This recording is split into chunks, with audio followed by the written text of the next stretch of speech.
Welcome, everyone. My name is Josette DuBois, and I am the Adult Programs Librarian at the Slover Library. We are thrilled to have you here tonight for our program, Democracy and the Informed Citizen. Just a couple of housekeeping notes before we begin. Everyone, except for the presenters, have been muted. That's just so we don't get any background noise. But you can interact with the discussion by putting any questions or comments you have in the chat box. If you hover over top of everyone's photo, you'll see a little chat bubble, third from the right. Tap on that and you can talk. Like so. I said hi with a 1 instead of an exclamation mark, but that's okay. So if you have any questions or comments during our presentation, feel free to put those there. We will be asking questions to our presenters after each question from the moderator. So interact with us in that way. Now I'm going to turn it over to ADALE from the Slover Library Foundation, and she's going to continue with the presentation. Thank you, Josette. Good evening, everyone, and thank you for joining us for the Democracy and the Informed Citizen panel. My name is Dr. ADALE Martin, and I'm the Executive Director of the Slover Library Foundation. The foundation helps to support programs like these and technology at the Slover Library. The Democracy and the Informed Citizen Initiative is administered across the nation by the Federation of State Humanities Councils. Our grant was awarded through the Virginia Center for the Book, and we are very grateful for that. The initiative seeks to deepen the public's knowledge and appreciation of the vital connections between democracy, the humanities, journalism, and informed citizenry. Before we begin, I would like to recognize my colleagues. You've already met Ms. Josette DuBois and Dr. Peter Schulman, Professor of French Language and Culture at Old Dominion University, for their contributions to planning tonight's exciting program. At this time, it is my pleasure to introduce the moderator for this evening's program, Ms. Amy Matzke-Fawcett. Amy is a former reporter and editor for various newspapers and magazines, including the Roanoke Times. After leaving journalism 6 years ago, she transitioned to higher education, where she currently serves as a strategic communications and outreach coordinator for the College of Arts and Letters at Old Dominion University. She is pursuing a master's degree at ODU in lifespan and digital communication and writing a thesis on communication aspects of human experience. Take it away, Amy. Thank you so much, ADALE. And I will say, I don't know if you can hear, but my dog is very excited about this panel and is trying to come in the room. So I'm very sorry if you're hearing that. She's so into journalism. She wants to join us. But thank you, ADALE. Thank you, Josette, and everyone else at the library and at the foundation for putting on this event. I think it's so timely, and I'm so excited and honored to be a part of it with this well-informed group of panelists from all across Hampton Roads. I really hope all of you are going to find this discussion informative and engaging. So that being said, I'll go ahead and get right to our panelists.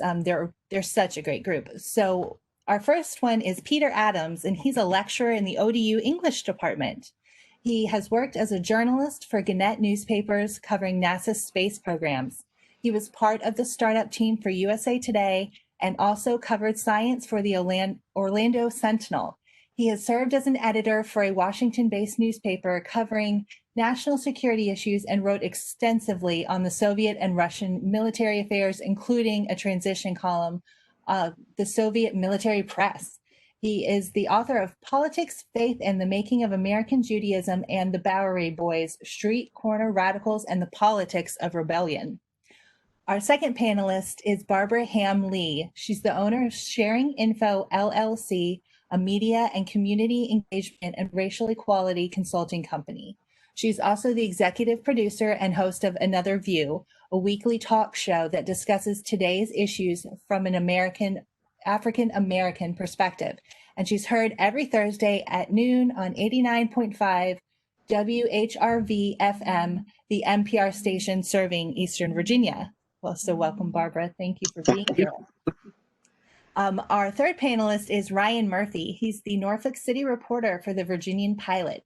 Before coming to the Pilot, he spent 3.5 years covering communities around Tidewater for the Daily Press and Newport News.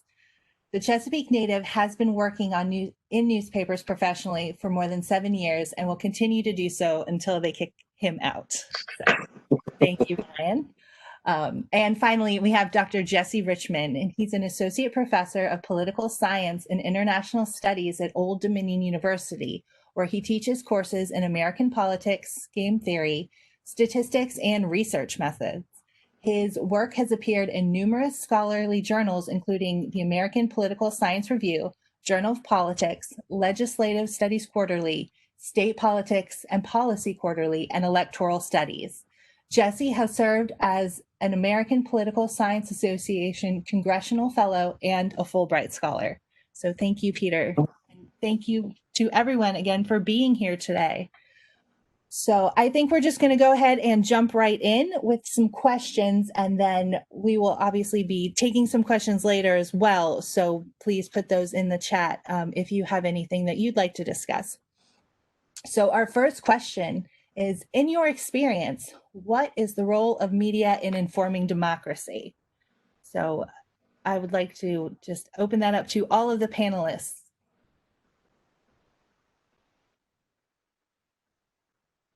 Who do you want to start? Well, you know what, Barbara? We can have. I was going to let you guys go for it, but I can assign. Barbara, would you like to start with that one? Okay. So the role of journalism in democracy. I think that the true role of journalism is to inform the public of what is going on, what is odd, what is unusual, what is different about our world, and that's the true definition, at least my definition, of what news is.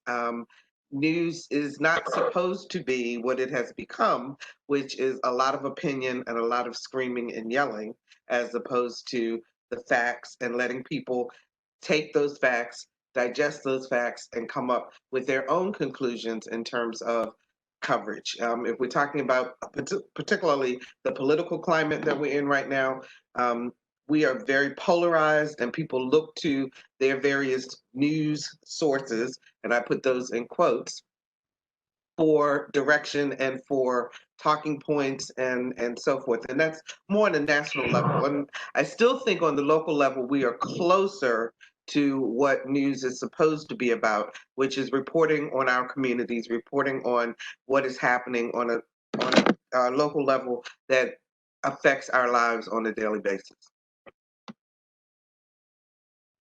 Thank you so much. Second, everything that Barbara said about the vital role that journalism and the news can play. And I think it often does locally, but there are major challenges as the polarized political environment and polarized media environment make it quite difficult for ordinary citizens sometimes to figure out what's actually going on. You can see this, for example, in some polling we did at ODU this summer looking at the COVID-19 pandemic. 56% of the respondents said they found it difficult to keep track, to figure out what was actually happening. And as, wading through the variety of different kinds of sources and the range of different arguments and so forth, trying to figure out the actual facts has become very challenging in the current environment. And that feeds into people sometimes believing what they want to believe or believing what's convenient for them in terms of matching some ideological viewpoint rather than reckoning with facts that maybe aren't consistent with their predispositions or prejudices. Thank you so much, Jesse. And Ryan, could we hear from you next? Sure. So I absolutely agree with a lot of what Barbara said. You know, I think we sort of have to differentiate between capital M media on the national scale and what they do, and sort of lowercase m media, the sort of work that I do, and you know, the folks at Virginia Public Media and the local TV stations are doing, which in a lot of ways are very different things at this point, as Barbara alluded to. But, you know, the role of the media in democracy, I think, at least as we've come to know it over the last 100 or so years, is, you know, my job and the job of thousands of reporters like me around the nation is to keep people up to speed on what's happening in the city hall, what's happening in their state houses, how are their representatives voting, how is their money being spent, and what's coming up, who's coming up for election, what's on the ballot. These are all vital things that we do our best to bring people every day, and I think without that kind of service, democracy is in a much sketchier place when it comes to people actually knowing what's happening in those halls of power. So, is Peter still with us? Oh, there he is. Peter, I think we can hear you now. Nope, he's muted. Nope. Oh, he was there, and now he's okay. So, can you hear me now? Yes, we okay, can, good. And we're so glad you're here. So, Thank Peter, we were just going through our first question, which was, in your experience, what is the role of media in informing democracy? Mm-hmm. Oh, is that a question for me? Yes, everyone else has answered. So, if you're ready, we'd love to hear your opinion on that. So, what is the role of the media in democracy? Yes. Well, obviously, the role is transparency. Obviously, the role is to be the truth finder, not only for the public sphere, but also in the private sphere. One of the things that we have in this country is, among journalists, are journalists who are very well schooled in covering government meetings and those kinds of very open sessions. But we don't have a lot of reporters who really understand how to cover the private sector and look for the problems, the tragedies, the triumphs in the business world. I know I teach a lot of students how to read, for example, a 10K or an annual report to determine what is the economic landscape, what is the business landscape. And I think it's very important in journalism today, and I think it's an area that's lacking in journalism today.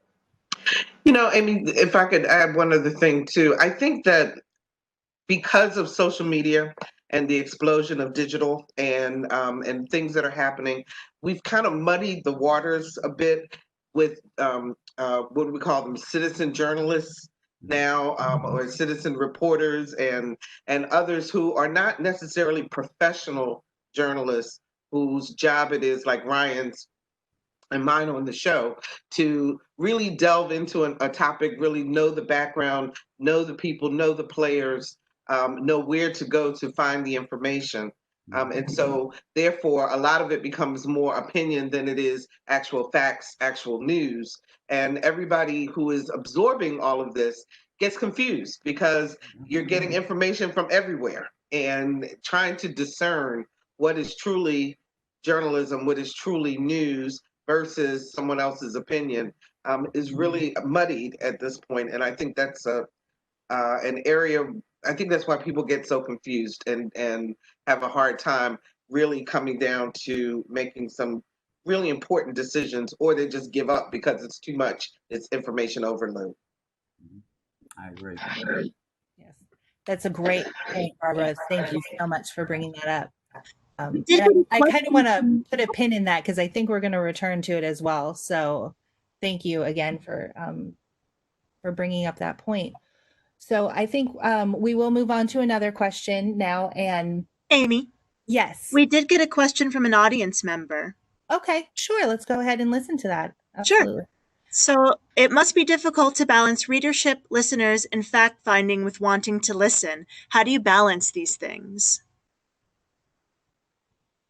In terms of how we put our shows together or how we report on the stories, just in terms of Another View as an example, I spend a great deal of time prior to the show doing a lot of research on the topic, getting different perspectives on the topic, and talking but when it's time for me to talk with my guest, it is important for me to engage in a conversation with that person and listen to what they're saying so that I don't miss something that needs to either be challenged or enhanced or questioned as we go along. That's one of my greatest fears as a talk show host, as a journalist talk show host, which is different from just a regular talk show host.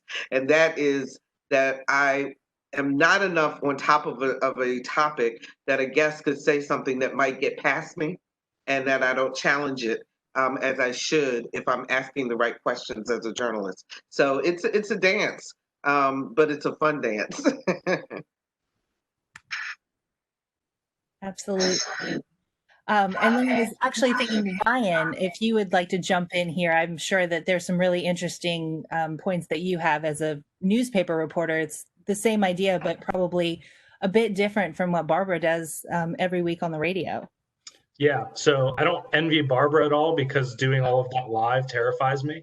But it's the same sort of idea, right? Of, I do my best to become expert in whatever I'm writing about. Often that's in a very short time frame, so I often don't come up as expert as I would like to be. But it's, the fact finding for my purposes comes first. Absolutely. Absolutely, I have to consider our readership in terms of what will they actually want to read? What do people want to know? What will people find interesting? And sometimes there are stories that, on that basis don't make the cut. Is this so arcane and so meaningless to people that they won't be interested in reading it? And if the answer to both of those questions is yes, then often I don't end up writing it because I've only got so much time. But we can't just do the stories that people sort of find interesting or want to read. It's a little bit of feeding folks their vegetables too. I go to every city council meeting. I go to a lot of other city meetings, a lot of hours of listening to people talk about things that very, very few of my readers are actually going to care about. But, there are things that they're talking about that folks don't think they're going to care about. But once I've written it up and given it the proper context, I think a lot of our readers recognize that it is important. And, back to the reference to this whole panel about democracy, a lot of people don't seek out their own information on candidates because they're just not that interested or engaged or curious about what folks are doing. And that's a big part of our job, is to, make that information digestible and accessible and, presented in such a way that's, as interesting and engaging as we possibly can. Of course, one of the other problems too. It's a fine balancing act for sure. One of the other problems too is that people are looking for versus information and news, and the lines between what is information, news, and entertainment are very blurred today. And a lot of that, of course, has to do with cable television and television in general. And so when you have a problem like that, the listener and the reader become confused in terms of determining and differentiating what is entertainment and what is news.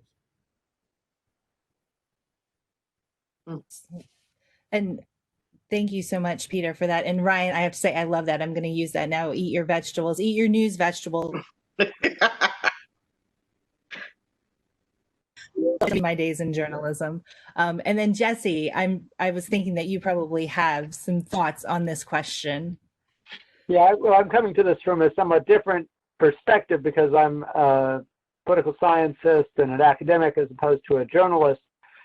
So when I look at this, I think about it partly as a news consumer. How does one navigate the complex news environment today and the range of different news sources? And something I try to do is to also eat a balanced diet if we're thinking about a kind of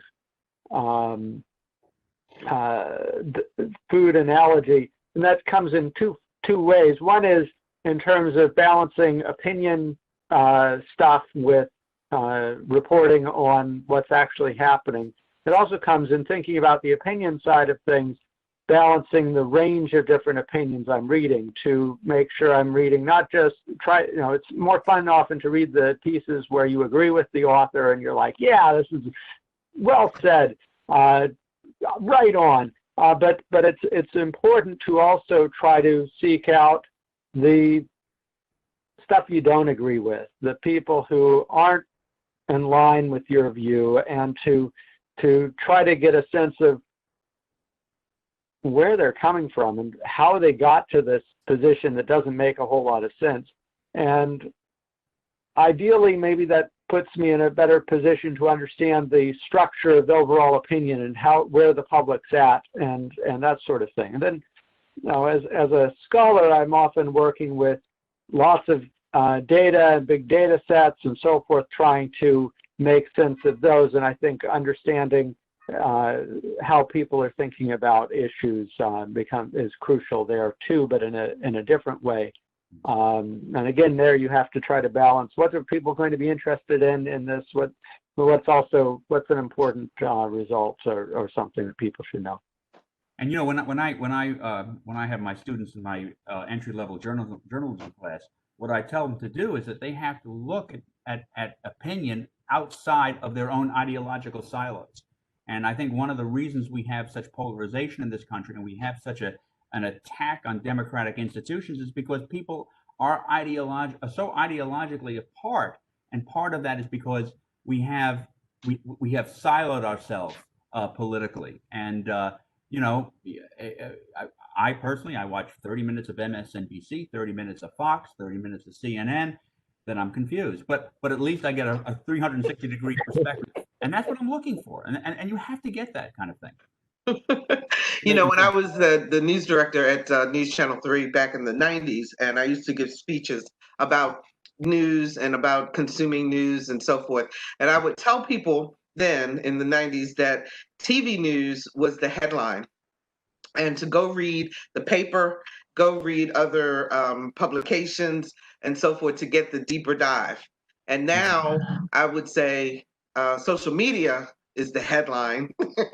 Come to news to get a little bit more on your plate, and then go to the paper to get the deep dive again. So you got to mix it up. You have to come from many different perspectives. And if you only consume one type of media, then you are shortchanging yourself in terms of understanding what is happening in our world today. But let me add that there's an old saw: if you can only afford one newspaper, buy the opposition's newspaper. That sort of dates from the days of a polarized political press, right? If you don't want to do that, then watch the one you can't stand that's on the other side. You'll end up arguing with them a lot, but the result will be you'll think through things maybe more than you otherwise would. Good point. Those are all really good points. Thank you all so much. And we have some really good questions coming in, and I just want to remind everyone just sent to me, and I want everyone to be able to see all the good questions we've got coming in. So if you could try, we would really appreciate that. And we're going to go ahead and actually go to some more audience questions. One of them being, how are professional journalists, how do they ensure that this objectivity is maintained as they do their work? And there's a second part to that, but we should maybe start with the first one, and then we'll kind of move on through the second part. So is that about does anyone want objectivity? to? Yeah, Amy, you broke up a little bit. Could you repeat it, please? Sure. So it is, how are professional journalists taught to be objective when reporting, and how do they ensure that this objectivity is maintained as they do their work? Well, let me as I wrestle with that question. Peter, that sounds like a perfect one for you to start off with. I don't believe that objectivity exists. I believe the best you can be is fair. Look, if you have 10 people seeing a car accident, likely you're going to have 11 different opinions about what that car accident was like. It depends on where you're standing. It depends, you know, you can have inherent biases. Let's say one of those cars is a red sports car driven by a 20-year-old. Inherently, you may think, oh, that's the cause of the accident, of course. Kid in a red sports car. Your perspective may change if you're across the street. Perspective may change if you're on the same street on the second floor. Your perspective may change if you're the driver of the other car. So so in any news story and in any event, I'm not sure objectivity is possible. But what you can do is do as much due diligence and research as possible and look at it from all different perspectives and take a fair approach and come to a conclusion that is as fair as possible. And so I'll add to that. I absolutely agree with Peter. And particularly this idea of objectivity was sort of enshrined for a long time in journalism. It has pretty rapidly, I think, evolved and fallen out of favor the biggest thing I think in my mind, and I graduated from journalism school in 2013, and even then there were discussions about what is objectivity versus just recognizing your own biases, and the call to be fair, to make sure that you sought out as much information as you can possibly get to make sure that you're seeing the whole picture, and also to recognize and in some cases even in the story itself, own up to your own biases. So there's a lot of conversation happening in newsrooms right now, newsrooms that were largely built around older white men doing the reporting and deciding how things would be framed. And there's a lot of conversation now about how I, as a white man, would approach a story dramatically differently than someone from a very different, racial or cultural background. And that's not a bad thing. And that doesn't mean that both of us can't be good, solid, fair journalists, but it means we need to both recognize where we're coming from, what our predispositions are, what our biases are, and where appropriate, we need to, own up to those things, even in some cases to the reader directly. I agree with you, Ryan, 100%. It is so important that as that journalists really examine themselves before you even go into this business, to recognize what your biases are, unconscious as well as conscious biases. And more importantly, newsrooms have got to be reflective of the communities that they serve, because that's how you get that conversation that Ryan was talking about.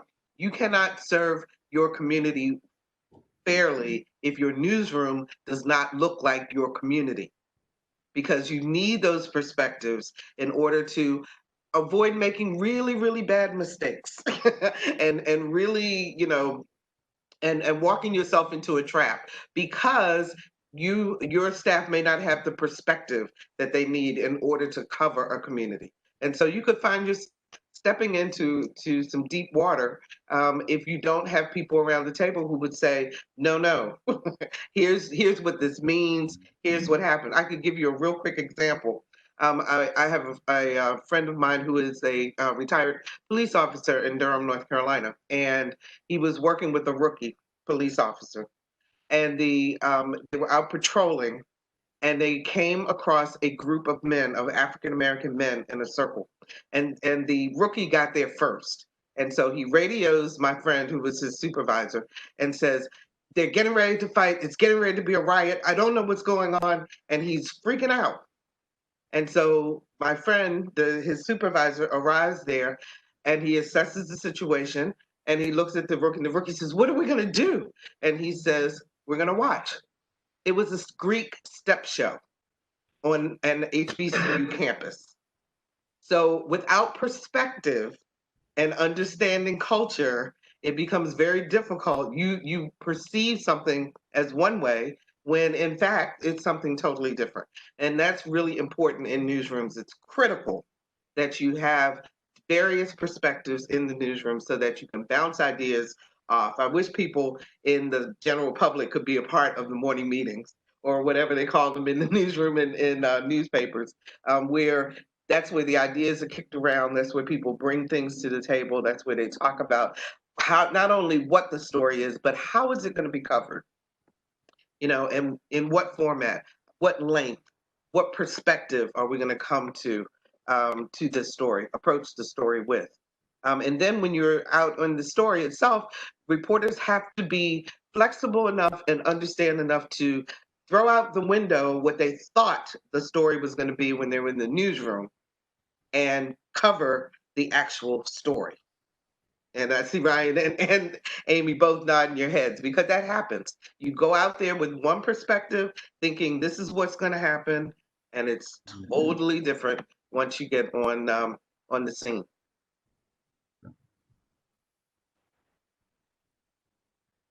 Sorry, I was having trouble unmuting myself there for a second. So, Barbara, I wanted to actually build off of what you were saying, because nodding with it. And the second part of this question was, how can the audience for the news media distinguish between what they expect to be professionalism versus journalist analysts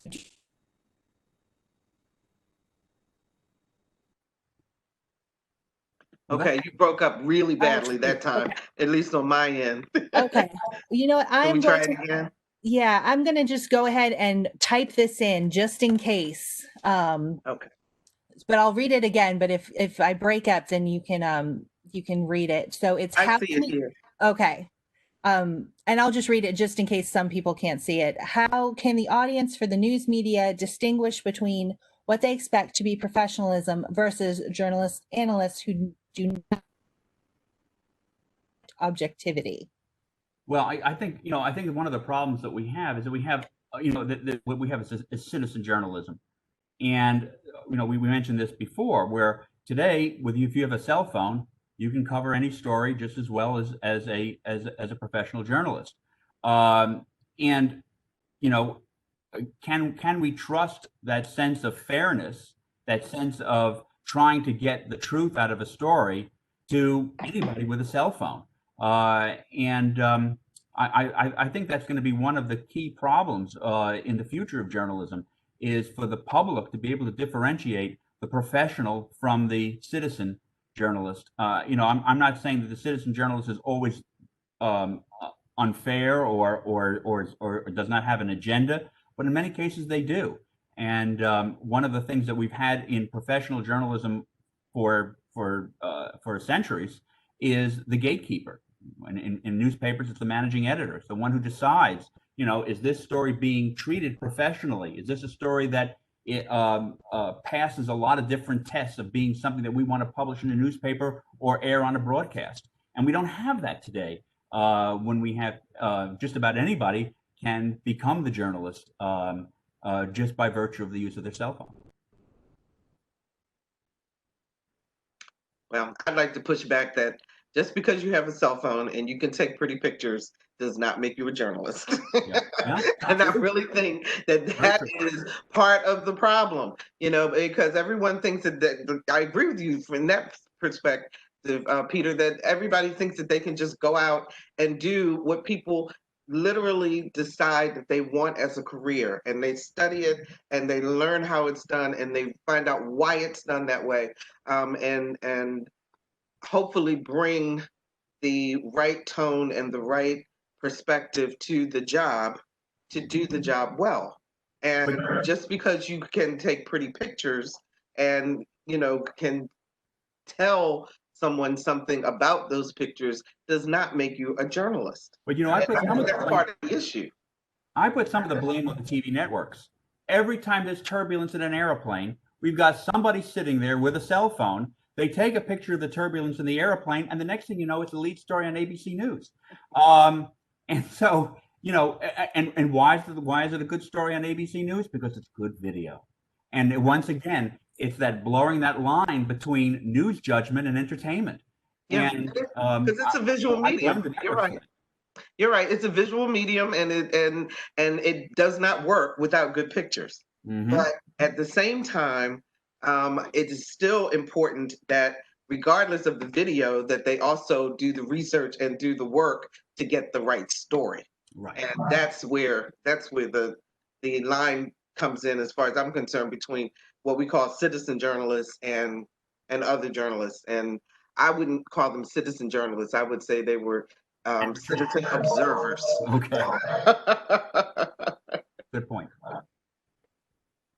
Well, and this issue also comes to bear sort of on the other end of the spectrum, right? The very highly paid professional sort of analysts, which I think the question even referenced, particularly cable news, but there are some of these kind of folks employed as columnists at major newspapers and things. And the newspapers in particular, but TV news as well, has traditionally done a horrific job of distinguishing the two. It was much easier in the days when you could pick up a paper and see that, my name was in the byline on the news section and somebody else's name was bylined on the opinion page, right? But in the digital age, there isn't an opinion page. There's just, you're awash in a sea of tweets and Facebook posts. And, as much as there's been conversation about, we need to better label opinion pieces and things like that, we still don't do a very good job of, educating people about what is that, fair, attempts at objective or bias removal journalism versus what is analysis versus what is pure opinion versus, and there's a lot of gray area too, and the digital world also has brought us a whole new wave of openly partisan, news or things masquerading as news, which only makes things more difficult. So I think the answer to the question ultimately is that it's very difficult, and ultimately, doing the best sort of backgrounding you can on whatever you're reading is the only way for you to know, find sources that you trust, find outlets that you trust, find specific reporters or analysts that you like. Obviously we've already gone over the need to spread your consumption around on the spectrum, but getting to know some things that you believe to be credible sources is an important step to that.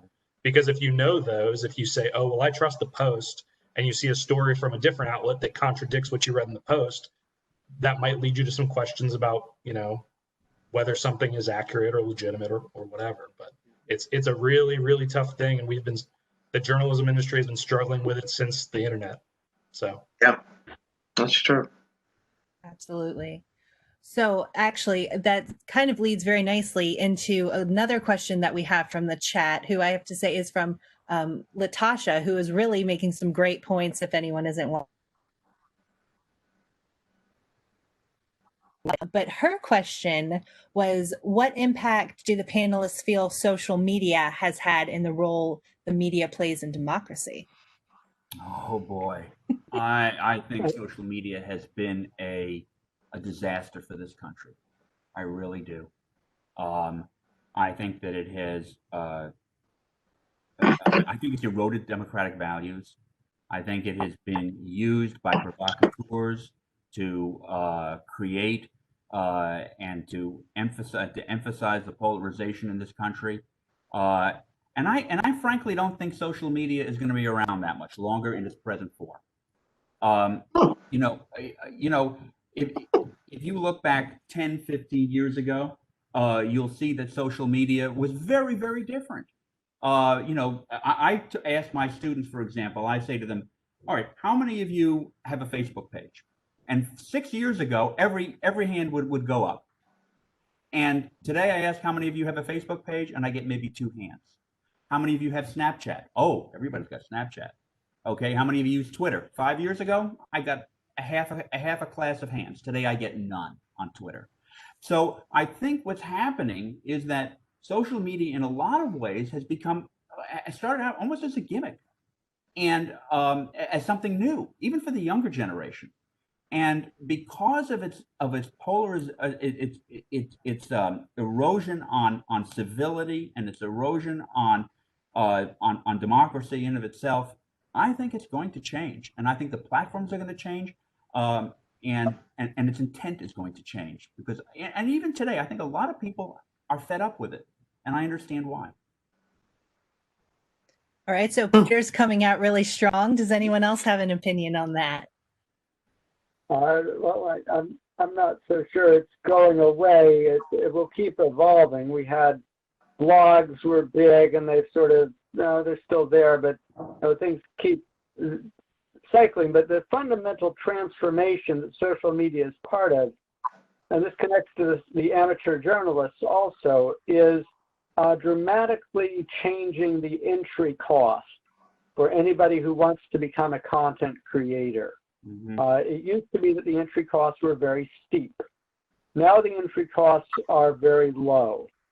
You have to build up an audience, but anybody can set up a page and start a podcast and so forth, and it's practically free to do. That means that the kinds of gatekeeping that the cost played and that the cost enabled, those fixed costs of entry, those don't exist.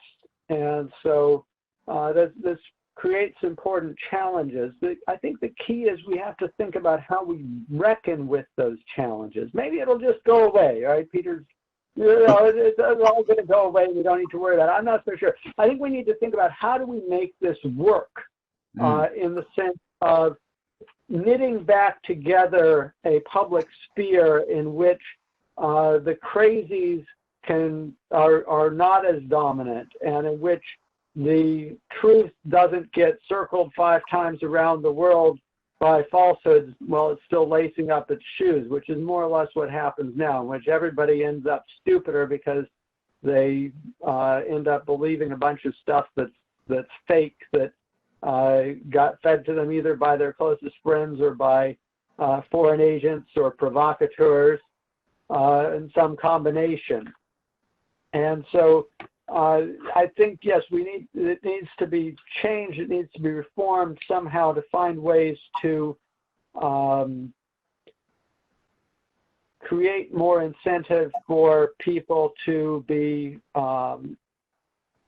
factual in their arguments, and to evaluate a little bit more whether they're putting forward substantive, well-founded, fair journalism or propaganda. And right now it's not. But I think something like it will be with us. Maybe not Facebook, I maybe. I agree with that. I think something like it will, and I think the consumer will demand that. I think the consumer will push that.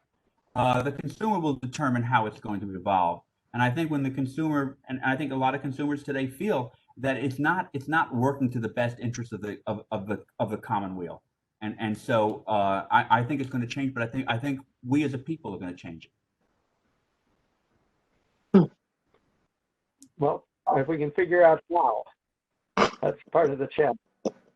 If you can figure out how, you'll be rich, I think. Figure out how to monetize it. So I've got a slightly different sort of point of view, I think. I think social media, sort of tracing it from the blogs all the way through, Facebook, MySpace, Twitter, up to what, a lot of the video sharing services now. I think it's had a tremendously democratizing effect on, spreading information. 15 years ago, a man being pulled over by a police officer couldn't have live streamed the traffic stop. We see Philando Castile get shot on Facebook Live. That lets people into a world that they can't experience, and that frankly they won't see on the evening news, because that level of access just doesn't exist for the tiny fraction of professional journalists running around with cameras, right? But that sort of comes with a sort of bit of a Faustian bargain, so to speak, which is that democratization, to Mr. Richman's point, has left the gatekeeper in the dust, and anybody can put anything out. The cost of entry to start a rumor or a conspiracy theory is virtually nothing. If you wanted to be fringe and spread some wild conspiracy 20 years ago, you had to print out flyers and go stand on the street corner and convince people by yelling at them. And now you just start a Twitter account with a weird handle and a question mark for a face avatar, and you can just start tweeting, and suddenly your conspiracy theory is determining who gets elected president. So, it's been both a massive force, I think, for good in a lot of ways. The Arab Spring was a massive, the end results were disappointing, but it allowed people to do a lot of things that they were never able to do before. But it has made my job as a reporter harder in a lot of ways, and easier in others. It's harder because stuff starts spreading around, and the rumor mill is even faster than it was before. And so my job is to figure out where that came from, verify whether it's true or not, verify whether the person who started it has an agenda, but it's, easier in other ways. If people start tweeting, hey, plane just went down behind my house, that's I'd have to wait for that to come over the police scanner in 20 years ago, rather than somebody tweeting about it. So it's a real double-edged sword, and it's, I don't think it's going away anytime soon. Because to Peter's point earlier, people are craving entertainment, and that's as much entertainment as it is information. So. Well, I agree with pretty much everything everyone has said. It's interesting though, because even with the video and even as you were talking about, Ryan, the horrific things that have been caught on social media and that we've seen on social media, which has opened this country's eyes to a reality that a lot of people just did not want to face. But in helping that level reach the judicial level, because now the whole thing is you can't believe what you see in the video, and so that it takes on it just takes it to yet another level of scrutiny and another level of our ability to be able to take information and digest it and look at it at face value. And so it's a lot to it. And I think that I agree that the platforms are going to change, that they're constantly evolving, because and once the older people get a hold of something, that's why all the young people left Facebook. So because all us old folks are on Facebook now, and so I guess Twitter is next, and and so forth. But I don't think that it will go away, and it is a double-edged sword. In some ways it's great because it does allow us to interact with each other in ways that we've never interacted with each other before.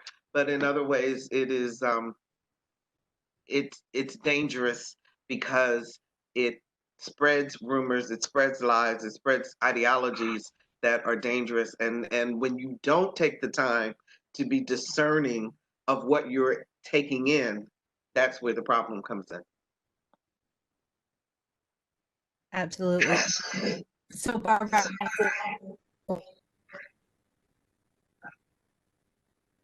and at ODU and in the College of Arts and Letters, we have various social media accounts. And we always say, when we're trying to reach the students, we're using our Instagram account, we're using a YouTube account. And when we want to talk to their parents, we use our Facebook account. And we turn for those messages for the different people. So I don't know if you can see me. I was just laughing so much because that is absolutely working with students, what we are seeing 100%. So I know that's not quite news, but it's definitely, it's there. It's something that we've seen. And actually, you all are doing so great because you keep leading right into these audience questions. So I'm actually going to kind of combine two questions here because we're getting so many good ones. And one of them is, should we have a return to the fairness doctrine, which, I'm not sure if we should go over what that is, if everyone's familiar with it, but that was an issue when I was a working journalist. So this is a question kind of for me, I'll be honest. And then I think a second question that we can build into that is, what steps do newsrooms take to ensure that there are equal perspectives and cultural representations? Are there policies? Which I realize will have a very different maybe set of answers potentially here. So I'm not sure how we want to start that or, who wants to go first, but I thought those were both just really good. We have so many good questions rolling in. I'm trying to get to everything. Ryan, you want to talk about the newsroom in the paper? So the question was, how do newsroom policies promote diversity and sort of that cultural representation? Are there policies? And then there was also one about the fairness doctrine, which, I thought maybe went together, but I'm not sure if we want to separate those two out or talk a bit about. I'll speak more to the sort of newsroom policies side of it. It's so for one thing, newsrooms have historically struggled for a lot of reasons with actually, as Barbara alluded to earlier, staffing their newsrooms to look like their communities. And a lot of that, goes back to, there's a lot of reasons for that. And there's a lot wrapped up in that, cultural, there are privilege aspects to it. The fact that a lot of people got their jobs through, university connections, which leads you down a whole road of a very lookalike candidate situation. And so even in our newsroom, we cover a lot of communities. I cover the city of Norfolk, which is, about 45% white, 45% black, 10%, other races. But to my knowledge, the last 5 or 6 men covering the city, and they've all been men, were white. There is no policy to my knowledge of, deliberate, efforts to hire, non-white candidates. Our newsroom has, I think, 3 non-white working journalists of the 40 to 50 or so. Maybe there are 4 non-white journalists to the 40 or 50 or so. So it's a big problem. It's a big problem, industry-wide. It's a big problem, specifically for our newspaper. It's something that we unionized 2 years ago now, and it's something that we as a union have pushed our bosses on regularly and repeatedly, is committing to interviewing, attracting, retaining candidates from backgrounds that don't look all like ours. But there are also a lot of reasons why at the corporate level they're resistant to that. And it's hugely problematic, and it's a massive discussion in the journalism world. But the short answer is there really are no policies dictating that sort of thing. There are absolutely policies dictating how we should fairly handle stories and how we should manage our biases. A lot of that is more sort of unwritten rules than strictly written down. But journalistic ethics is both a very strong thing and a very fluid thing in the sense that it's so much by feel and by touch. I can't know, talking to a person for the first time, if they're a legitimate source, if they're a crackpot, if they've got an agenda, if there's something in their background. And so part of the ethics is how much time do I devote to one thing or the other? That's based on a lot of different discussions. But the long and the short of it is, there aren't great things in place, policy-wise, to push our industry in that direction. And that's something that a lot of us have been working to change.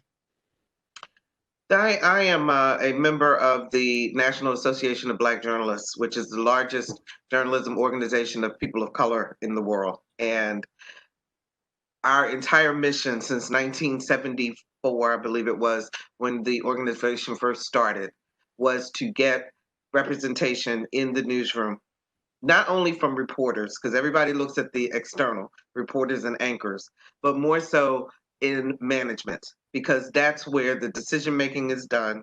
That's where the policy-making is done. And each organization has its own. So there is no general policy for journalists in terms of equity, diversity, inclusion, and justice. So everybody's kind of doing their own thing. When I became news director at News Channel 3 in 1994, there were 20 African-American news directors in the entire country in the top 50 markets. There were only 20 of us out of 200 plus television stations.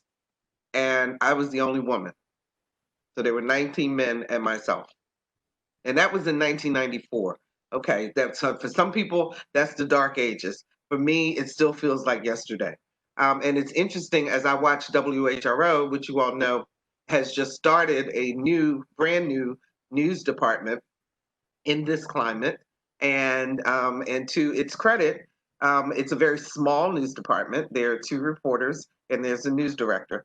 And then there are the rest of us who are more public affairs that kind of fill in the fringes. But in terms of the actual news department, they've done a great job. The news director is a female. The one reporter is a reporter of color, and the other reporter is a white male. And so there's a balance there.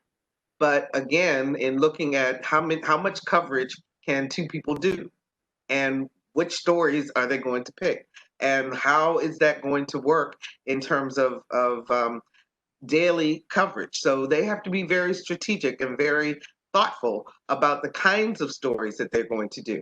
So you're not going to hear the murder of the day on WHRO or WHRV-FM.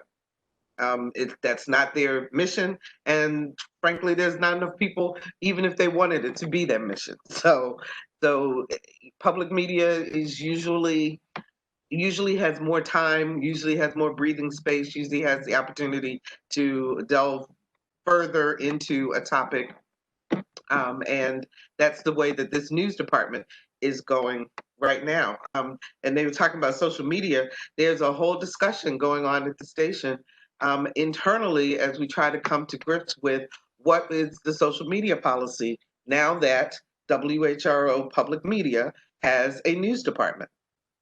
Can people still get on there and say whatever they want, because it's their private accounts and so forth? Or are they going to follow the journalistic ethics which ethically says a journalist should not be posting their personal opinions on topics, especially topics that they cover. That's a no-no. So, so even in today's climate, there are people who are still trying to figure it out and trying to figure out how to get it right and how to do it right. I think that's a fascinating discussion. I've loved listening to all of these inside the newsroom accounts. I don't have that kind of perspective, but I think it's important.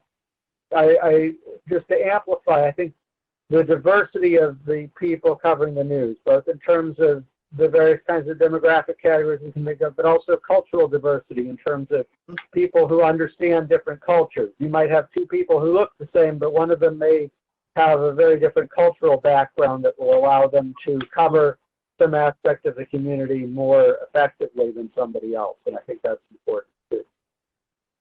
And I will say, so I saw a note from Latasha in here saying, I guess in response to my notes about our own newsroom, that it doesn't inspire a lot of confidence as a consumer for her looking for an unbiased source. And I'll say this, I would not ever claim to be an unbiased person. I've spent 29 years on this earth. I've got all my own experiences, and that comes with a lot of I see the world a certain way because of how I've lived.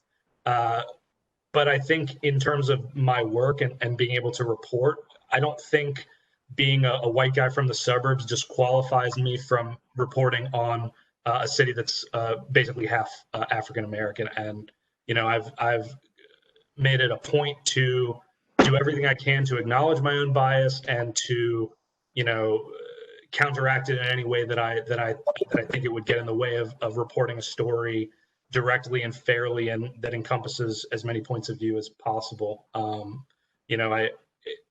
It's a fact that the newsroom is not staffed by the sort of people that would make it look like the community, and that's unfortunate. And like I said, we've been pushing back against that for a while now. But I don't think that fact disqualifies me from being able to fairly report on our community. And I would hope that you wouldn't think that just because there are relatively few reporters of color in our newsroom that we wouldn't be covering the communities of color fairly. There's a difference between covering the community fairly and covering the community in the way that you want to see it covered, in terms of whether you like it or not. And it's not fair in all discourse. And I mean, Ryan and I are working on a project together right there. He covers the St. Paul's area. I do a lot of speaking and moderating of community discussions and so forth for the St. Paul's area and the transformation that's going on. It's a highly charged, controversial issue right now. But just because someone writes a story that you don't agree with, that does not mean that they're not being fair to the story. And I think that consumers have to take that into consideration as they're looking at news. It doesn't make a reporter a good reporter just because you like what they write. That's not what makes them a good reporter. What makes them a good reporter is that they are giving you facts so that you can come up with your own conclusion about what you think about the issue. That's the difference. And part of recognizing my bias on that story in particular was recognizing how little I knew about that community, about how the infrastructure of public housing worked, about what life was like for the folks that lived there, and that's all. That's my job as a reporter, is to try to do the best I can to understand what a situation is like, and sometimes that's easier than others based on my background, and we do the best we can. So. And I will tell you, Ryan comes and sits in when you're talking about going to the meetings. Things happen in our city, in all cities, at levels that we don't even think about. How many people who are listening to this call today have been to a planning council meeting? I mean, come on, I didn't even deal with the planning council as much as until being involved in this project. But that's where decisions are made that affect your communities. That's where news comes in. When you have a reporter who is able to cover those things on a regular basis. Part of the problem with newsrooms, because they're so small now, because they've been so gutted in terms of personnel, we used to have a time when people had beats, where there was a health reporter, there was an education reporter, there was a city hall reporter, there was a business reporter. And those reporters, because they were focused on their specialty area, could really delve into what was happening. And they would know the players, and they would know how to go get the right information and so forth. Now you have everybody as being a general assignment reporter. So today you might be covering St. Paul's, tomorrow you might be covering Chesapeake. I mean, I don't know. But you there's no rhyme or reason behind what you're doing unless you happen to get lucky enough to really have a beat that is so critical that the paper can't ignore it or the television station can't ignore it. I didn't mean to take the conversation off in a different direction. I know, sorry. I just wanted to make clear that just because our newsroom is not as representative as we want it doesn't mean that we're not doing the best we can to be an unbiased source for people. And so I hope nobody was thinking that I was trying to say that. I think the Pilot does the best it can.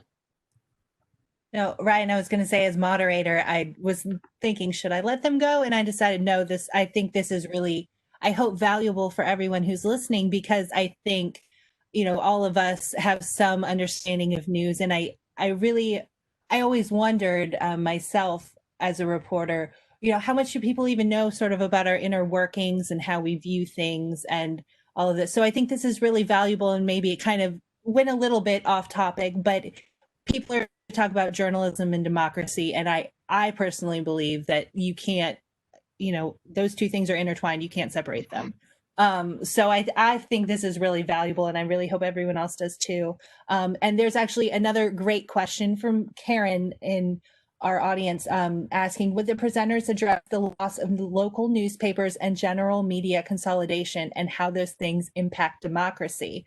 Which, Barbara, you kind of started down that a little bit, but I think that's a point that should definitely, we should all try to address. So, Barbara, I don't know if you want to start or if someone else wants to start. I saw that Jesse had his hand raised. Okay, I didn't quite see that. So, yeah, I could jump in there at the beginning of that.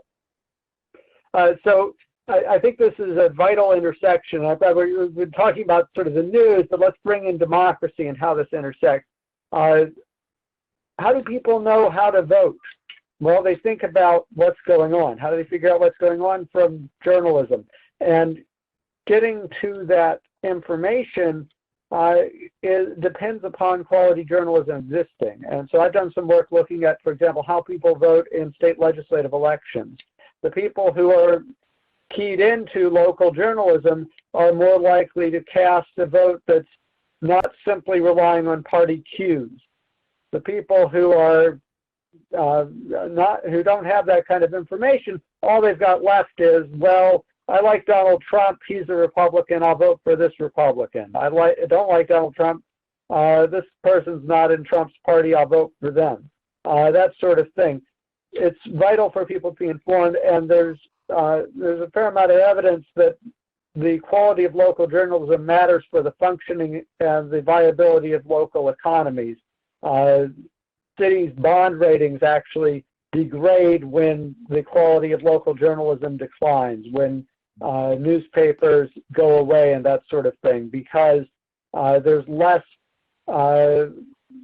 people watching the public servants and providing a way for the public to find out if something's not going right. I think one of the other problems too with newspapers is they were late in the game in determining and devising a business model that worked in a digital world. And there was a time when you had evening newspapers and morning newspapers. When you had when I was growing up in New York City in the 1960s, we had 5 or 6 different daily newspapers to choose from, everything from the conservative Journal American all the way to the very liberal New York Post. And what has happened, obviously, are a number of factors. One of them, of course, is the rise of television and then cable news, which really changed the way people consume news. And now, of course, with a digital environment, newspapers were really in determining how to create a business model that was profitable. So I think the future really is going to be that we're going to see more journalism that is on a local level, which is good, because covering the local community is something that newspapers can do very, very well. But unfortunately, the day of having 2 or 3 different city newspapers of different backgrounds and different ideological positions is over, and I think that's to the detriment of our society. The other challenge is speaking about consolidation of media organizations and so forth. And I believe, I hope I'm right about this, that WHRO is now the only locally owned media outlet. Mm-hmm. I mean, news outlet. Right. Because all the others are owned by corporations that are not from Virginia or from the Hampton Roads area. And so while you hire people who live in the community to cover the news, sometimes it becomes a challenge in terms of revenue versus what should be covered in the newsroom. And while the reporters don't necessarily get into that back and forth, management absolutely does. Well, and so you've got to be able to walk that line. Well, I worked for a number of years for Gannett, and that's a large newspaper and radio and television conglomeration. And someone asked Al Newharth, who was the CEO of Gannett for many years, how do you pronounce it? And he says Gannett, as in net.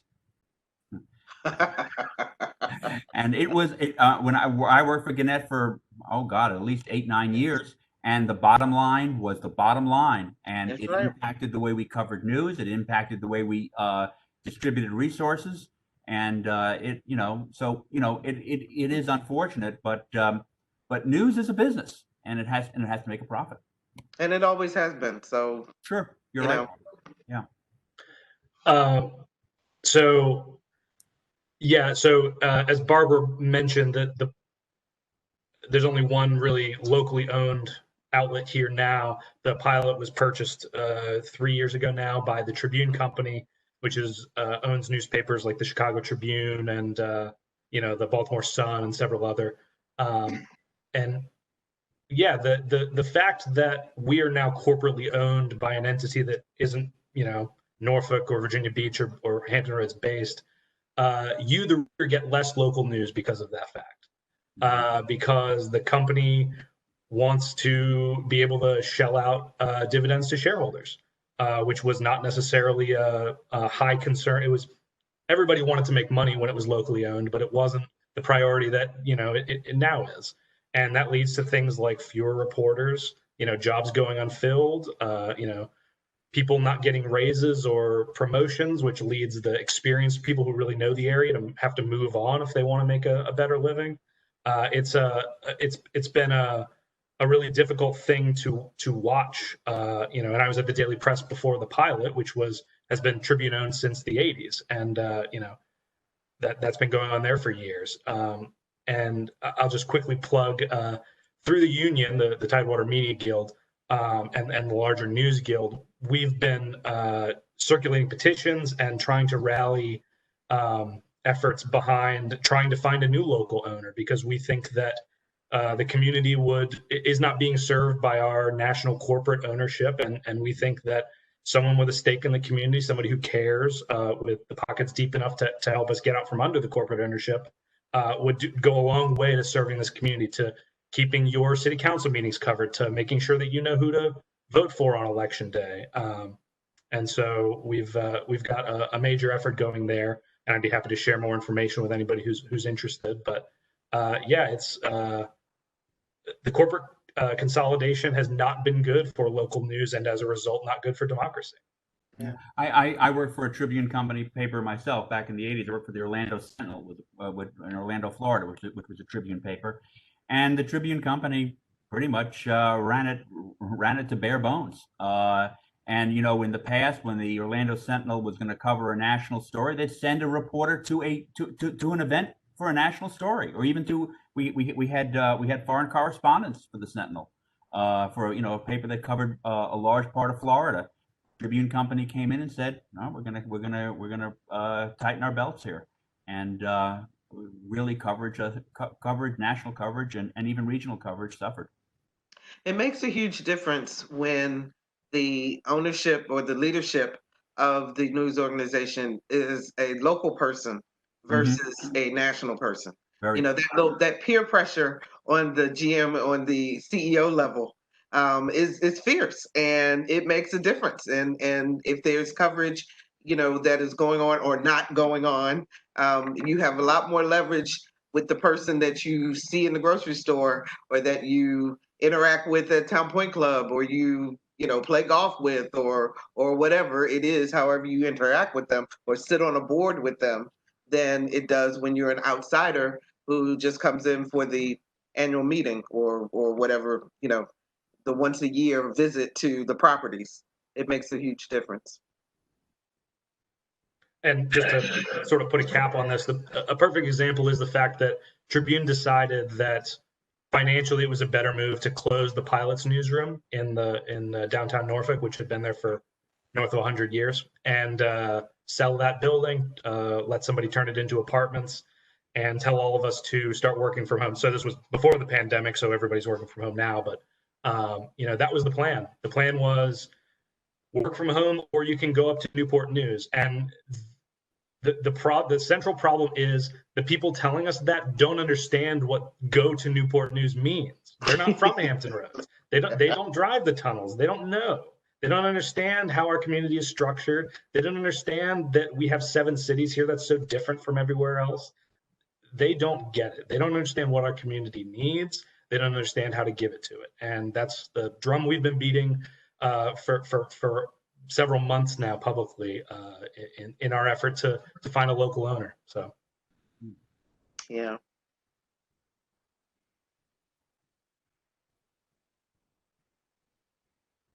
So I have to say, Ryan, I find that, again, kind of personally, one of the last journalism jobs I held before I came to ODU was for a group of magazines that was based up in Pennsylvania, outside of Philadelphia. And when I interviewed with them, they said, well, okay, so you're going to be covering Hampton Roads, so you can just drive over to Hampton and Hampton Roads. And I was like, wait, those are 2 different things. And the guy interviewed me said, oh, well, what's Newport News? And I was just like, oh no, this is really something. So I absolutely, I definitely have seen that. And just, it's very true. We'll just leave it there. I don't want to derail the conversation, but I just had to share that because I just remember it's been 8 or 9 years now. And I just remember thinking, oh no, these people have no idea Hampton Roads, Newport News, any of it. So I have seen that personally. So, okay, just looking through some of these questions here. And Josette, did we want to bring some of those comments in? Sure. So Latasha, who's been asking a lot of really wonderful questions, asked earlier if she could speak. Latasha, are you still interested in me unmuting you and you having oh, you did it yourself, so you are.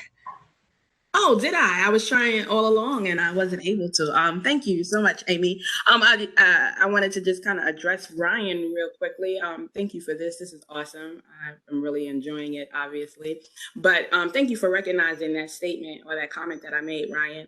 And I just wanted to clarify because I want to make sure that there's no confusion. I wasn't, the comment wasn't directed at your ability to be unbiased or to do good reporting that was fair and objective. I was speaking to the point of just like the news organization itself, as you mentioned, the management, and how there were not intentional policies in place to ensure that there was that representation there. And as a result, not me personally as a consumer, that was really a blanket statement. I'm very clear and discerning, and I have never read anything that you've written, so I can't speak to your talent and your objectivity and all of those things that I'm sure that you are. So it was really just talking about the the upper management, the news organization, and the lack of an intentional effort to ensure that there was that cultural representation and the diversity and all those things that help to make it easier or that much more palatable, you know? So I just wanted to just say that to you because I didn't want you to think that, you know, I was like, oh, you're a bad guy, you know, because I think that,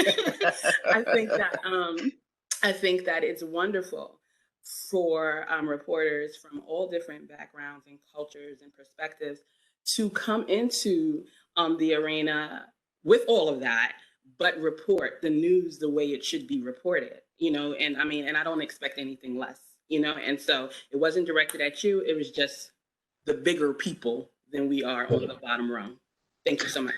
Thank you, Latasha. I'll say I didn't take it personally, so don't worry about that. It's a perfectly legitimate question to ask. You know, am I the right person to be covering a city that's half black and half white? You know, that's in my mind, a perfectly legitimate question to ask. But you're right. It is disappointing, and we've been fighting the company on this at least the last couple of months directly, and for more than a year before that, sort of just vocally to push them to commit to, you know, better standards for our newsrooms in terms of, you know, intentional efforts to diversify. And it's been an uphill battle. So if you feel so inclined, I would encourage you to write to our, you know, our publisher, Par Ritter. You know, Latasha, I'm not sure if you're familiar with how diversity started in the newsroom, especially in terms of African Americans becoming reporters in the newsroom. It was back in the 60s when the riots were happening, and white reporters would go into these communities and nobody would talk with them. And they had to come back to their editors and to their news directors and say, I can't get the story because no one will talk to me. And that was when all of a sudden there was a flood of people, African Americans, who were hired to go in and to cover what was happening with the riots and with the racial unrest that was going on in the country then. And that was the beginning of the influx. But in terms of management, it has always been a problem, and it continues to be a problem. There are very few people of color, not just African Americans, but Asians and Latinx and everyone else, in terms of news management. And that's where the decision is made as to what you're going to see on a daily basis in terms of news. You know, I mean, reporters can come in and pitch the greatest stories ever, but if the management doesn't go for it, it's not going to happen. And if you don't have people who look like your community making those decisions, you're still not going to get the information and the coverage and the perspectives that you need to have in order to make informed decisions and be a part of this democratic process.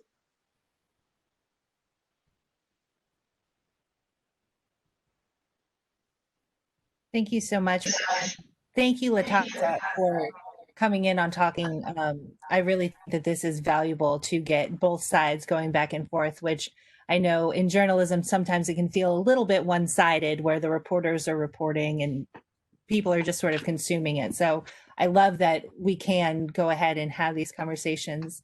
I did want to go ahead, if we could, and pivot to another part of the conversation. We've been getting some questions about elections, and obviously this is a huge topic right now. So I wanted to go ahead and get to that before we wrap up in a little bit. So one of them, again, a question from Latasha, thank you so much, is that there seems to be a lack of strategic communication in the delivery of the news for this current election cycle. What do you feel are the main focal points that the press needs? Oh, sorry, lost the question. The press needs to focus on, and how can the media shift from partisan politics to help the public be more intelligent in their voting? Well, I mean, certainly in the past, one of the problems we've seen is that election coverage, especially in broadcasts, has been all about the horse race, the polls. You know, who's leading in what states, and very little reporting, or certainly not what I think is substantive reporting on how the candidates differ on particular issues. I think this year, though, because this has been such an incredible year in terms of the pandemic and in terms of the unrest and the changes that are going around culturally and socially and the economy. I think now in this election cycle, we are seeing a very divergent political views on the part of our candidates and on part of the parties. And I think in some cases, and certainly what I've read so far in some of the major papers, is that there has been very good coverage of how these two candidates, Joe Biden and Donald Trump, differ on what are really some of the most critical issues that are facing this country in a number of years. I think one of the key challenges for journalism in this electoral contest is helping the public sift through and weigh the competing claims made by candidates and propagandists for the candidates to see which of these claims have solid basis and which ones does the evidence really not exist, or it's mostly made up. And I think that's a vital role now more than ever as the public tries to make choices between these candidates in a polarized media environment in which, as we've discussed, opinion so often can start crowding, edging out reporting that tries to deal with things fairly. And newspapers and broadcast in the past were not fact checkers, and today I think this is really a very positive thing. Is that I think today the newspapers and magazines and broadcast media are becoming more fact checkers, and are challenging what one candidate will say about a particular position or an issue, and I think that's changed, and I think that's a positive direction. I'm going to put in a plug for Another View because on today's show, we had analysis of both of the conventions as an example, and we talked about what were the differences between the candidates in terms of certain topics and in which direction we're going to go to. And so if you'd like to listen to it, you can go to anotherviewradio.org and download the podcast. It's there. But in all seriousness,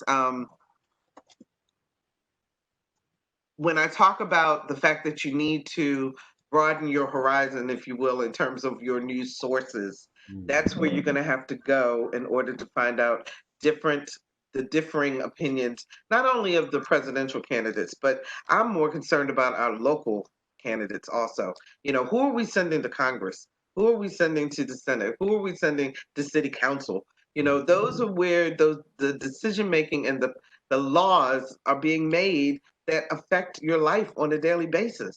And, we get all hyped up about the presidential election, which we should, and we should take that very, very seriously. But we also need to make sure that we're being just as diligent when it comes to local elections and local voting, because we live in this city, Norfolk, or in Hampton Roads, wherever you're from throughout this area, or you could be even beyond here because we're online. But where you live locally, that's where you function on a day-to-day basis. And that's where it's important that you know where your tax dollars are going.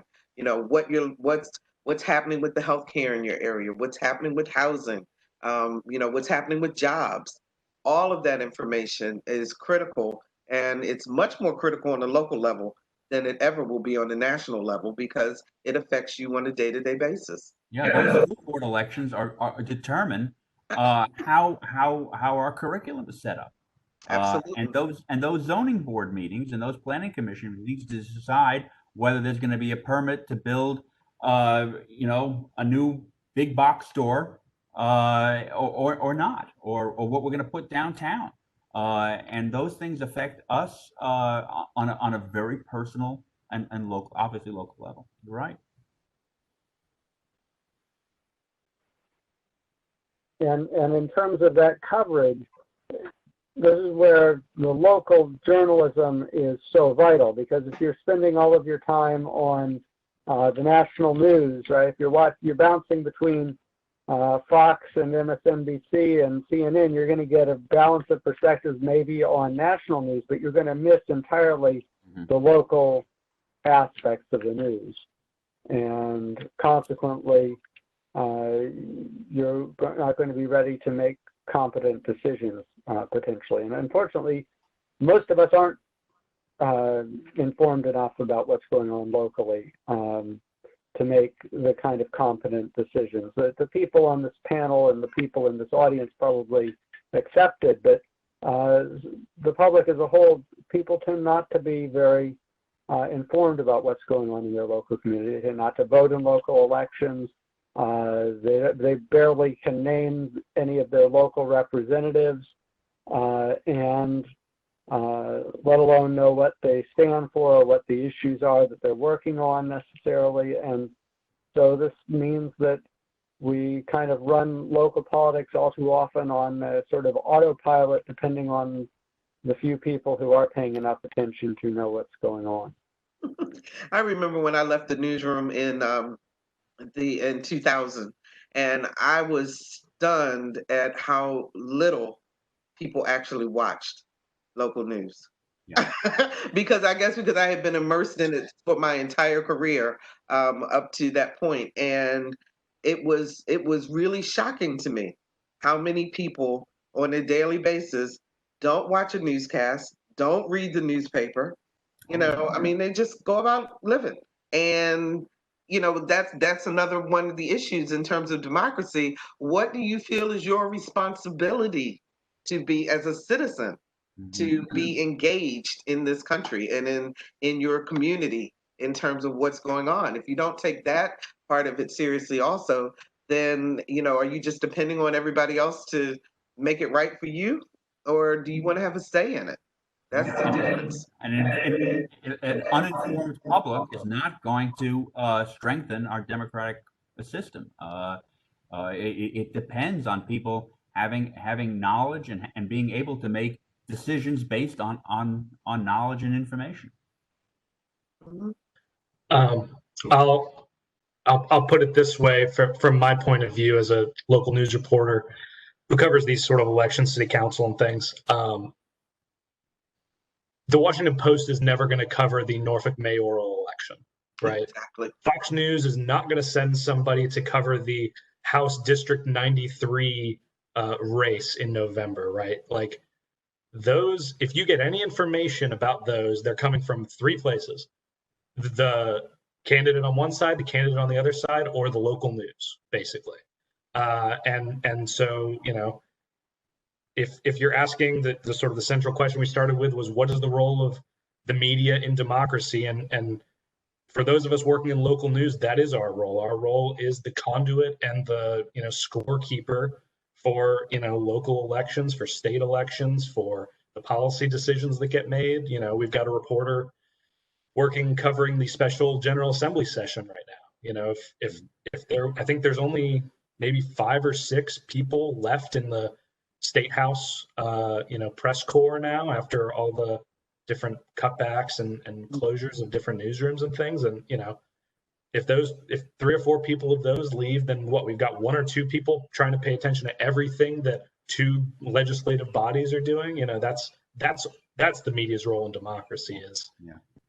Our local news fills in all of the cracks that the national players will never take a look at until something interesting happens that we've reported. So Portsmouth lately with the, I was going to say, right. Portsmouth Louise made Lucas's USA arrest Today. lately is something that local news was all over, and national news has followed closely behind because it's interesting enough that people who don't live in Portsmouth would want to read about it. And, you know, but if our great reporters working in Portsmouth hadn't been all over that story, nobody in the nation's reading that story. So. Right.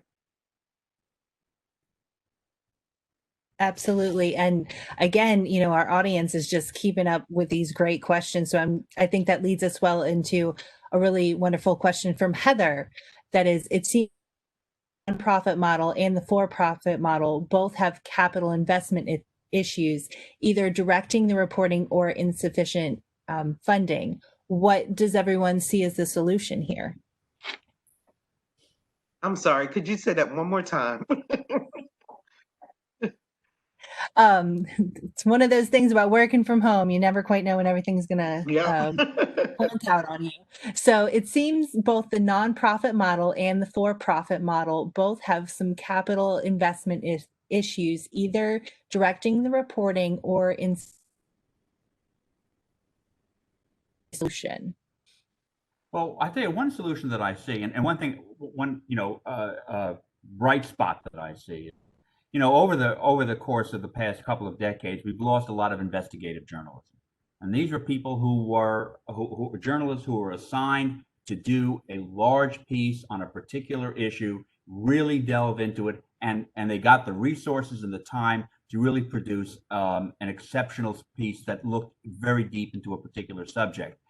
Those kinds of reporters in the current economic model are far and few between. But we have something called ProPublica, and ProPublica is a investigative organization, a journalistic organization that is funded in some part by foundations. And ProPublica works with local newspapers to do that kind of investigative reporting.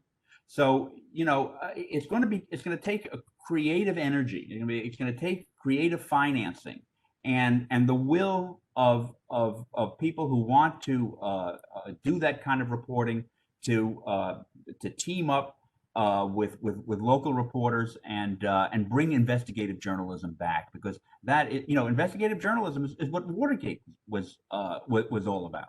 Investigative journalism was the Spotlight series that the Boston Globe did on pedophiles. So that kind of reporting is what ProPublica is about. And again, it is a different economic model. And I think that's what you're going to have to find, are creative economic models to do the kind of reporting that is going to really make a difference on the local and national level. Well, and for an organization such as WHRO and other public media, the question is, what's important to you in your community? And if you want local news, then you're going to have to support it, and you're going to have to give, and you're going to have to help that organization to make sure that it has the capital, the investment that it needs, so that it can bring you the kind of news coverage that you want. And that's NPR does a great job with that. NPR does a wonderful job with that. Yeah, but on a local level, it also takes people locally to be able to support that. And the organization itself, whether it's the Pilot or it's WHRO or it's WTKR or whatever, that corporation has to make the decision that journalism is important. Right. And not just because it's a cash cow, but that it truly is important, and provide the right resources for it. And without that commitment, it's going to continue to wane. Everybody used to depend on the advertisers. I remember, I go so far back in journalism that I remember the very first time we actually had a salesperson step foot in the newsroom. Mm-hmm. I mean, physically walk in the newsroom. They were kept separate. Completely separate. News was news and sales was sales. And now it's all blended together, and the weather is sponsored by this one and sports is sponsored by that. And, and it's all mixed in there together. And so there has to come a reckoning at some point where people decide that we want to make sure that we protect news, and that it is that important to our country and to the way that our society works, that we allow journalists to do their jobs and to do it well. Well, there was big city dailies that depended on display ads from large retailers, department stores. Absolutely. And with sort of the transformation of retail and the really the death of department stores in major cities had a cascading effect on the business model for the big city dailies. And so they had to in many ways reinvent how they reinvent how they survive financially. But you can see, I mean, when there's one change in the economy, it's going to have that cause and effect relationship on another part of the economy, as it did with and look at classified ads. There was a time when a lot of small newspapers depended on classified ads for a lot of their revenue. Today we have Craigslist. You can see what's, those kinds of transformations of the economy had a direct effect on the business model for newspapers. And I'll just say, so I'm not a finance guy, and I don't claim to have the answers to how news can make the finances work. Like I said earlier, there are big issues with, the consolidated corporate media funneling the money that we do bring in back to, the central corporate office and out to shareholders. News is profitable when you do it right. News is also expensive when you do it right. Those investigative reporters that they cost a lot of money. That's 1 or 2 stories a year, maybe for a really in-depth investigative piece that you're paying a full salary or multiple salaries to get, 1 or 2 big stories. That's not an ad-friendly, high clicks sort of model, but it's vitally important to the way our communities function, our democracy. And so sort of lately the thinking in journalism has moved toward, and whether it's nonprofit or for-profit, because there's examples of nonprofits that are doing well, there's examples of for-profits that are doing well, but everybody on both sides is pushing towards the subscriptions, right? Subscriptions have always been important, but if you're a subscriber to the Pilot, the amount of money you pay weekly or monthly has gone way up in the last 20 or 30 years, and the amount of content you're getting has gone way down because it's not, we're not crammed with ads anymore. So, the subscriptions has been the big push. ProPublica pleads with people, please support us. When WHRO announced that they were opening a newsroom, I think that was the best news that our community's gotten in a long time. That was an excellent thing for everybody who lives here. Everybody who lives here is going to benefit from that. But people need to, pony up a little bit and support WHRO for, taking on 3 or 4 new salaries to get that started up. It's one of those things where people got so used to getting it for free online that the ad dollars just don't work for us anymore, and so we've got to figure out a better way to do it. And the subscriptions are a really good way for you, the consumer, to do your little bit of a part to say, this is important to me, this is important to my community, I recognize the value, and I want to support it. And some people just can't do that financially. I totally understand that, but if you can, I implore you on behalf of the Virginian-Pilot, on behalf of WHRO, on behalf of anybody else who will take your money for a subscription. Absolutely. Please support the sources that you find valuable. And Ryan, a couple of years ago, ProPublica worked with the Virginian-Pilot on a really good investigative piece on Agent Orange. Yep, Mike Hickson, the pilot military reporter, and Charles Orstein from ProPublica. Yep. Absolutely, and that's something that couldn't have been done by the Pilot alone. And that's the value of having something like ProPublica that works with the local news media to bring that kind of journalism back to newspapers.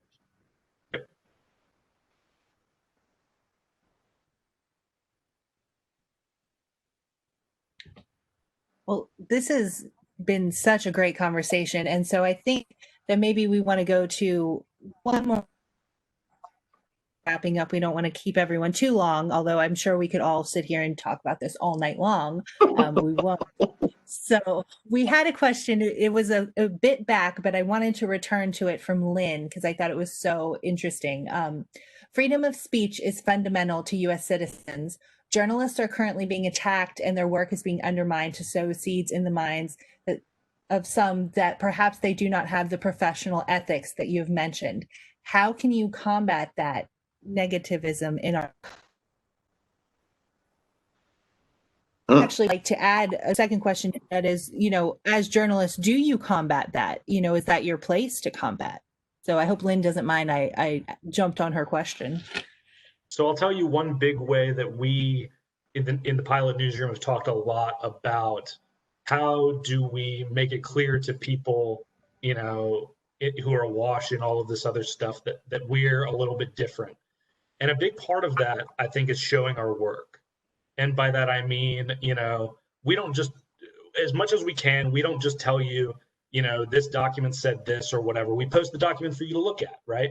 We want everybody to feel like, we're going to give you the tools to fact check us if you don't believe what we're writing. And, if you feel like we've written something that's incorrect, please do reach out to us and help us make sure that we're correct. But, also owning up to the fact that we're not always right, and owning the fact that we got to make corrections sometimes, or, we need to re-examine how we've covered things sometimes. That's in my mind, that's a hallmark of a news organization that is putting its service to the community first.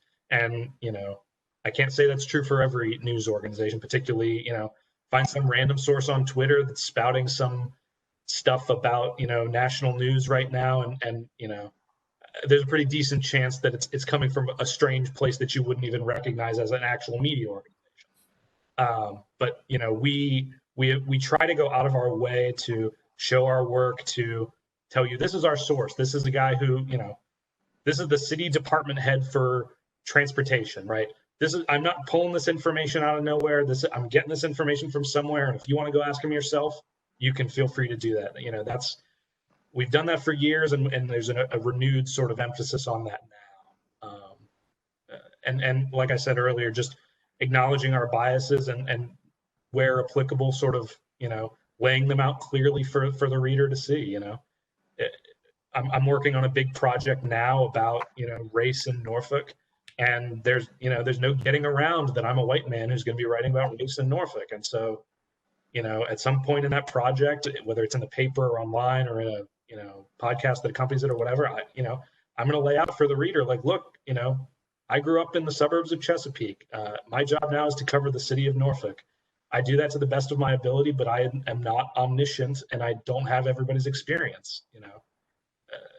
Just anything we can do to win people's trust and make them understand that we are as professional as we can be, but we're also human is, that's front of mind at all times. So, for me in this particular time of our lives, that's been a real challenge in terms of separating my personal feelings about what is going on in terms of race relations in this country. And so in the sense that Another View has always, and we're celebrating 10 years on the radio at this point, and we've always told people that we come from a specific perspective. I mean, because that's the way the show is designed. But even then, I still have to remain as fair as I can, and that's hard sometimes because there are things that are happening in our country today that affect me on a very deep and very personal level. But I have to try to sit on that when I'm on the air and when I'm off the air, frankly. And that's why I have a very tight-knit group of friends and not everybody is a friend, but I have a very tight-knit group of true friends and my family that becomes my outlet to be able to let go and to be able to express some things that, quite frankly, because of my job, I cannot express in a public setting. On the show today, there was the prediction of who was going to win the election. This was the guest prediction, and as much as I wanted to react and as much as I wanted to say something and kind of get into it back and forth, it was not my place. And so you have to really curtail at times. But you know what? When you go into, and this is what I mean again about the difference of being a professional journalist. When you go into this business, you are taught that this is what you have to do. This is part of the deal, and that you can't always say what you want to say, even though, yes, freedom of speech is a fundamental right of this country, and it's the thing that we hang our hats on. But in this profession, there are certain ethics that we set for ourselves so that the public can trust us when we say, here's the information. Well, it's a difference between personal passion, which we all have, and being Right. dispassionate reporters. And it's a very difficult line to walk. But we all have very passionate beliefs about what we believe is right and wrong. But when we get behind that computer, we get behind that camera, we become dispassionate, even though we have the passion within ourselves. Yeah. Thank you so much to everybody for those answers. And, so we've been talking a lot about journalism and its local just, how it really shapes community, I think is the best way to put it. And so one of the things that I would love to talk about in our last few minutes here is, we have established that democracy is the mission of our local media. So how do we reconcile this with the divestment of local reporters who cover our media, who cover our cities here? Well, I'd like to make a pitch for better science reporting. And the reason I make that pitch for the local news is because in this century, this 21st century, the political, social, and economic problems that we are going to face, that we're facing now, are at their core science and technological issues.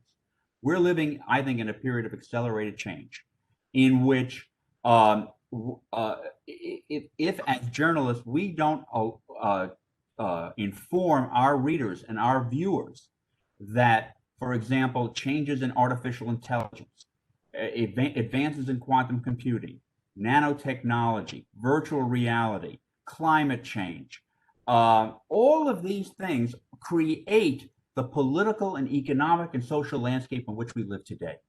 And we have a real deficit, I think, in this country of reporters who look into these issues and can see the core issues that are below there. Let me give you an example. We can have a story about jellyfish in Virginia Beach. I saw that on television the other day. Yeah, we can talk about the bathers. We can talk about the businesses that might be impacted by fewer people on the beach going into the water. But what is it? But the jellyfish, the numbers of jellyfish we're seeing in the waters is a reflection of the deteriorating health of our oceans. And we could look, for example, we could cover city council meetings about smart cities. Hampton Roads is one of our towns. Hampton Roads, including Portsmouth and Virginia Beach, are moving toward becoming a smart city. And what does a smart city mean? A smart city may mean driverless cars. And what do driverless cars mean for people who make their living as drivers? What's going to happen when all our ground transportation is driverless? What happens to the thousands of people who are truck drivers, bus drivers, who are Uber drivers, people who make their money on transporting goods and services? You're going to have a tremendous social dislocation in this country, and that wage gap, that income gap, that wealth gap is going to widen because of the technological and science changes that are occurring today. And I think we need to have reporters today that can, it's going to have a profound effect on our democracy. It's going to have a profound effect on the future of this country and globally as well. So in my opinion, reporters need to, think globally and act locally and write locally, but they need to look deep within these issues because as I said before, I think the great political, economic, and social problems are going to be and continue to be at their base science and technological issues. I'll push back a little bit on that and say I think a lot of reporters are thinking globally and working locally, but the problems come elsewhere. So at the Pilot and the Daily Press, both of those newspapers had science and environment reporters until about a year and a half or 2 years ago. Sure. Now there's not one at either. I know, and that's a problem in reference to the central question of the constriction of these newsrooms, of the hollowing out of these newsrooms. And there's just fewer eyes and ears on the street figuring out what's important to the community. And you're sort of holding that mirror up to the community and saying, look, your city is sinking. I do that as the city reporter while I'm juggling all of my other responsibilities. But we used to have someone whose job was to do that. And now we don't.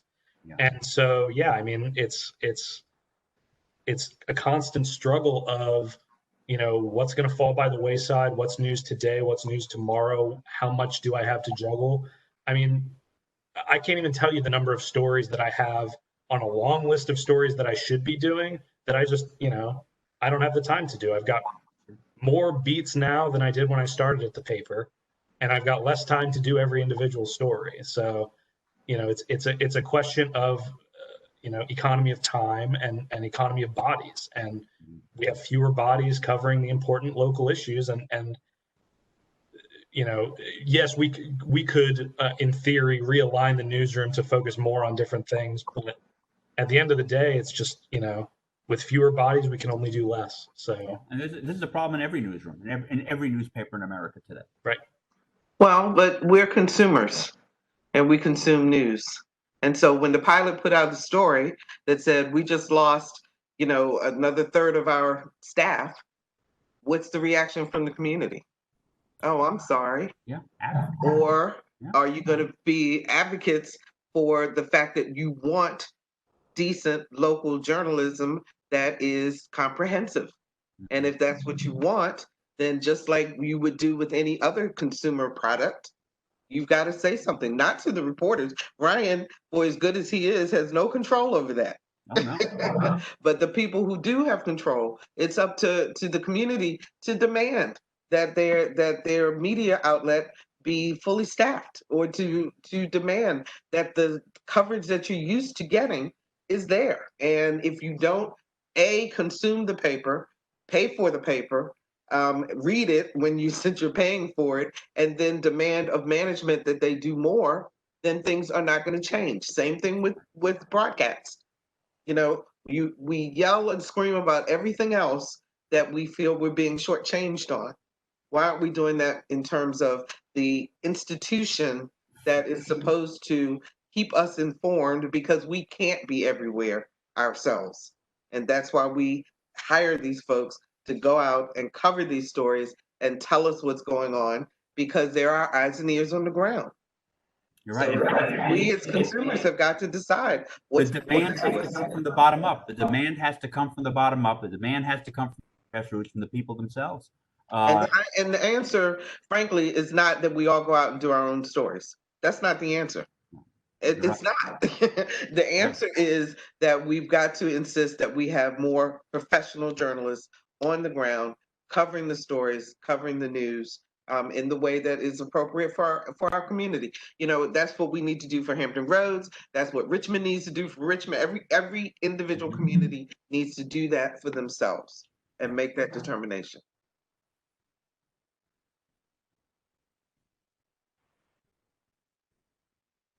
So, yes, I think the funding model becomes crucial. How do you get people to engage with and pay? There's something very interesting happening in Australia right now, where there's an effort being made by the government to try to realign the way money is flowing. There's still lots of money being spent in advertising. It's just not being spent as much on news organizations' websites. Much of it's flowing to social media organizations, other kinds of aggregators, and so forth. They're trying to force more of that money that's being earned by the aggregators back to the news-producing organizations. Obviously, the big tech companies are not happy with this. There's a major fight brewing, but I think it's a very interesting thing to keep an eye on in terms of thinking about how do you get the advertising money and other revenues that are currently making their way in one direction, a different direction from where they were. Are there ways to redirect some of that back to the content creators? Right.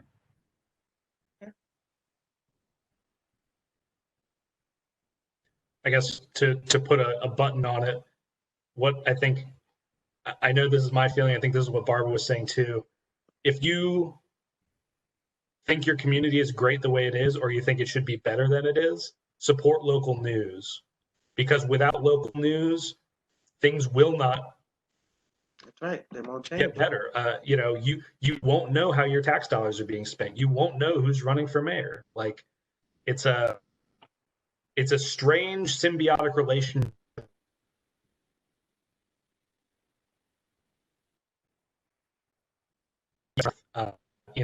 Without us, government operates in the shadows that the citizens, but if we're there, I don't catch everything. I do the best job I can to make sure that if something's happening that I don't think the citizens would approve of, I get that, because the city PR person isn't going to volunteer that they're doing something that's crooked, right? And not everything that the city government does is crooked. Let me be clear. They're it's staffed with people that you don't go into city government if you don't want to do good for the citizens. It doesn't pay well enough to do that, much like journalism. But it's a fact of life that people make mistakes, and then people don't want the public to know that they've made those mistakes. And so, sometimes my job is to make sure that you, the taxpayer, know how those conversations are going behind closed doors. And when the media reports mistakes, the citizens become angry, and the citizens demand change. Right. And that change can't occur until the citizens are informed of what the problem is, and then they can go out and demand and make the pressure for that change on their city government, local government, state government. Right. And it's not, I guess I should be clear here. It's not just about wrongdoing, right? It's also about standard policy discussion. There's a discussion that's going to happen at Norfolk City Council about whether to ban carrying weapons at City Hall. That's, depending on your point of view, that you may think that's right or wrong. They're not doing anything illegal by having that discussion, but that's not a conversation that the average citizen would know is happening unless I'm reporting on it and letting you know that that's going to happen, right? So, if you value a functioning community, local news is an integral part of that ecosystem. And, I would implore anyone who can to support it in any way that you can. I agree.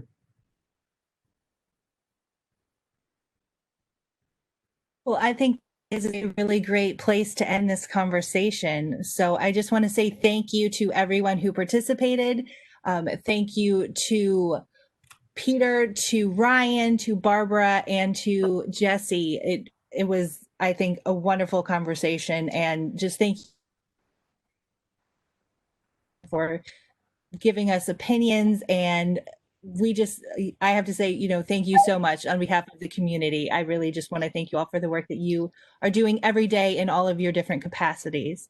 So again, thank you everyone, to all of our panelists and to all of our great audience members who just really made this conversation absolutely wonderful.